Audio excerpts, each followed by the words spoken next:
नमस्कार, मैं हूं नीलू। तो आज 14 तारीख है, लेकिन धीरे धीरे देखिए ईरान और अमेरिका के बीच जो तनाव है अब समुद्र की गहराइयों तक जा पहुंचा है। दुनिया के सबसे अहम तेल मार्ग स्ट्रेट ऑफ हॉर्मुज में ईरान ने अपना खतरनाक अंडर वाटर ड्रोन, जिसको कि नार्वल कहते हैं, उसे तैनात कर दिया गया है। जी हां, बड़ी खबर हम आपको बता रहे हैं। और ये एक ऑटोनॉमस अंडर वाटर ड्रोन है और किस तरह से काम करता है वो भी आपको बताएंगे। तो देखिए, एक एक कर ईरान ने अब जितने खतरनाक वेपन्स है उसको स्ट्रेट ऑफ हॉर्मुज में उतारना शुरू कर दिया है, क्योंकि उससे भी लग रहा है कि कभी भी अमेरिका कोई बड़ा हमला कर सकता है। मैंने मक्खी फ्लीट की बात की थी, डॉल्फिन पनडुब्बियों की बात की थी, और अब ये ड्रोन भी सामने आ रहा है। जी हाँ, IRGC ने संकेत दिए हैं कि एक चुपचाप हमला करने वाला हथियार है और ये हथियार पारंपरिक नौसैनिक युद्ध की परिभाषा बदल देगा। यानी जितने युद्ध अब तक हुए हैं उसमें ये गेम चेंजर साबित होगा।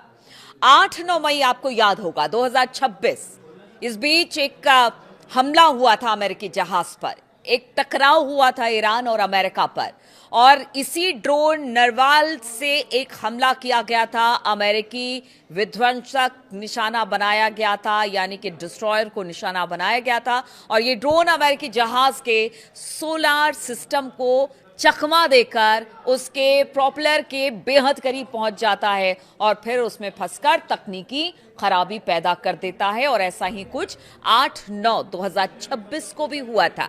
इसमें अमेरिकी विध्वंसक को काफी ज्यादा नुकसान पहुंचा था। अमेरिकी सेंट्रल कमांड यानी सेंटकॉम के मुताबिक वे अब ईरानी UUVs का मुकाबला करने के लिए खास माइन क्लियरेंस और ड्रोन हंटर सिस्टम को तैनात कर रहे हैं। तो देखिए, तैयारी दोनों तरफ से है, लेकिन इस बार जो ड्रोन ईरान ने लगाया है स्ट्रेट ऑफ हॉर्मुज में, वो बता रहा है कि वो गेम चेंजर होगा और अमेरिका के बड़े बड़े डिस्ट्रॉयर खड़े रह जाएंगे और उनको बहुत नुकसान ये ड्रोन पहुंचाने वाला है।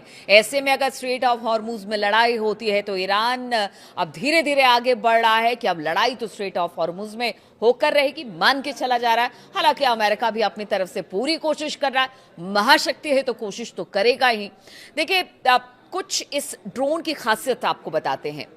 ये चुपचाप ऑपरेशन करता है, यानी कि ये जो ड्रोन है वो लिथियम आयन बैटरी से चलता है, जिसमें इंजन का शोर ना के बराबर होता है, और इसकी वजह से अमेरिकी नेवी के जो बड़े बड़े सोनार है उसे पकड़ पाने में विफल रहते हैं, यानी अक्षम रहते हैं, वो नहीं पकड़ पाते इस ड्रोन की, इतनी कम इसकी आवाज होती है। AI पावर्ड है। इन ड्रोन में सेलेक्टिव टारगेटिंग क्षमता है, यानी कि सिविलियन टैंकर को छोड़कर मिलिट्री वेसल और डिस्ट्रॉयर्स को टारगेट करता है ये। मतलब आप सोचिए कि इसका टारगेट भी इतना जबरदस्त, इतना सटीक है कि सीधे जहां पर इसे प्लांट किया जाता है ठीक वहीं पे जाके ये नुकसान पहुंचाता है। रूस और चीन दोनों की तकनीक का ये कॉम्बो बताया जा रहा है, और इसका स्टेल्थ तकनीक और नेविगेशन सिस्टम, रूसी और चीनी इंजीनियरिंग की झलक देखने को मिलती है। देखिए, इसकी झलक तो अगर रूसी नेविगेशन की बात की जाए तो जितने बड़े हमले हुए अमेरिका के अलग अलग सैन्य ठिकानों पर, वहां पर इसी नेविगेशन ने काम किया। अब समझिए कि कितना सटीक है इसका नेविगेशन, कि जहां पर टारगेट इस ड्रोन को लेकर फिक्स किया जाएगा वो टारगेट खत्म हो जाएगा, उससे भारी नुकसान दुश्मनों को होगा। गहराई और रेंज की बात की जाए तो 300 मीटर की गहराई तक एक गोता लगा सकता है और घंटों तक समुद्र के नीचे घात लगाकर बैठ भी सकता है, यानी किसी को पता भी नहीं चलेगा ये कब अंदर गया, कब इसने दुश्मन के ठिकानों को या फिर दुश्मन के जहाजों को निशाना बनाया, किसी को पता नहीं चलेगा। स्वॉर्म अटैक, ईरान की योजना एक खास के साथ साथ 50 से अधिक ऐसे ड्रोन तैनात करने की है। यदि ये ड्रोन एक साथ हमला करते हैं तो किसी भी बड़े युद्धपोत या फिर तेल टैंकर का बचना लगभग नामुमकिन है। एक की बात कर रहे थे, लेकिन बताया जा रहा है कि ईरान ने ऐसे 50 से ज्यादा ड्रोन समुद्र में उतारने का फैसला ले लिया है, और अगर ये एक साथ अटैक करते हैं तो अमेरिका के बड़े बड़े डिस्ट्रॉयर धाराशायी हो जाएंगे, खत्म हो जाएंगे, और अमेरिका को पता भी नहीं चलेगा।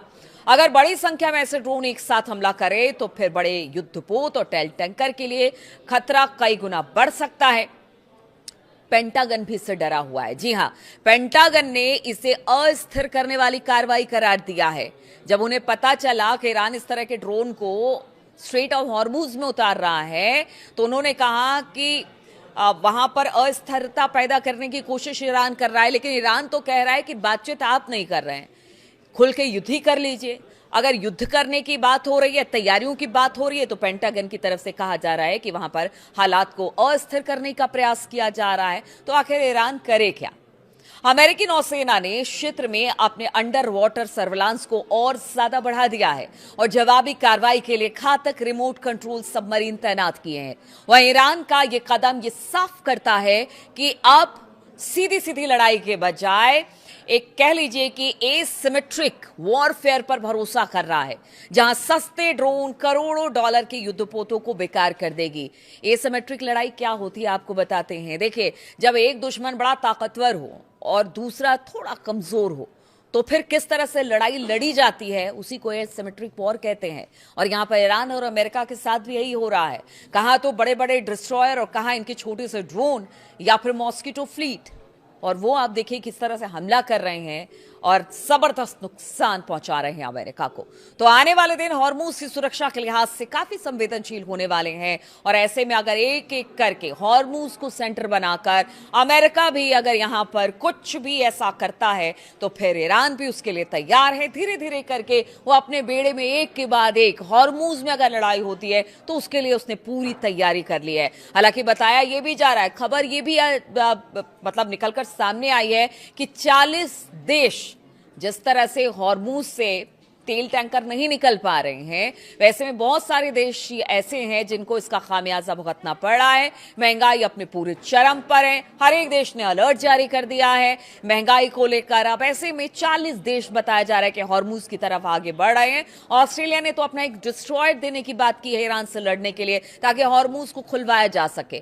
तो आप समझिए, एक तरफ ईरान है, अगर वाकई में 40 देश एक साथ ईरान के सामने खड़े होते हैं, तो फिर ईरान किस तरह से लड़ाई लड़ेगा, ये तो मुश्किल है। 40 देश से एक देश का लड़ना तो मुश्किल है। लेकिन ईरान ने पहले ही कह दिया है कि हॉर्मुज से देखिए निकलना बड़ा मुश्किल है।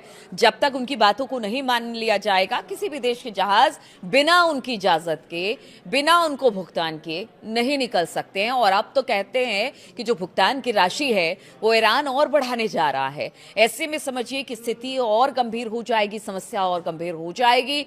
तो अब ईरान की तरफ से भी तैयारी है, लेकिन जो 40 देश की बात हो रही है कि वो 40 देश अब ईरान के खिलाफ लड़ने को हॉर्मुज में तैयार दिखाई दे रहे हैं, वो भी ईरान के लिए अच्छी खबर नहीं है। लेकिन स्ट्रेट ऑफ हॉर्मुज में ईरान की लड़ाई और ईरान का वर्चस्व अगर कायम रखना है, तो फिर उसे अपने जो फ्लीट है, या कह लीजिए कि जो जंगी जहाज हैं या उसके वेपन्स हैं, उसको बढ़ाने की जरूरत है। इसी में ये ड्रोन सामने आया है कि किस तरह से ये ड्रोन बड़े से बड़े जहाज को डिस्ट्रॉय कर सकता है। वो सिर्फ अमेरिका नहीं, अगर 40 देशों में अगर ऑस्ट्रेलिया का डिस्ट्रॉयर भी वहां पर पहुंच रहा है या जहाज पहुंच रहा है, तो उसको भी निशाना बनाया जा सकता है। क्योंकि ईरान ने कह दिया है कि किसी को नहीं छोड़ा जाएगा जब तक उनकी बात नहीं मान ली जाती है। तो अब देखना होगा कि क्या बातचीत का कोई रास्ता निकलता है, या आने वाले 1-2 दिन में कोई बड़ा हमला हो सकता है हॉर्मुज में, ईरान पर या कहीं और।